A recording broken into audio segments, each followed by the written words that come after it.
Hi everyone, welcome back to another video from Gaming Basics. In today's tutorial episode, I'm gonna be showing you how to sign out of your Gardenscapes game. If you're done playing the game for the day and you are trying to log out or sign out of it, then here is how you can do it. Simply open your Gardenscapes game on your device and make sure that you're inside this homepage. Go ahead and tap on the gear button at the top right hand corner, and in the pop-up, you will be able to see several options. Go ahead and tap on Save Progress button, and it'll then show you all of the accounts that you are connected to Gardenscapes with. If you are currently logged in with one of the accounts, you will be able to see the Sign Out button. To sign out of the connected account, all you need to do is to tap on the Sign Out button and you'll be able to play as a guest on Gardenscapes. But if you want to save your progress throughout the game, we recommend you to sign in using one of the Google accounts, Apple ID, or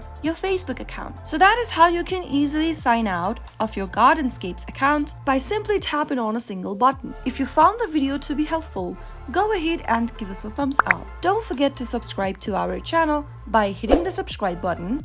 Also press the bell icon so that you'll never miss another upcoming upload from us. I'll see you again in the next video. Goodbye till then.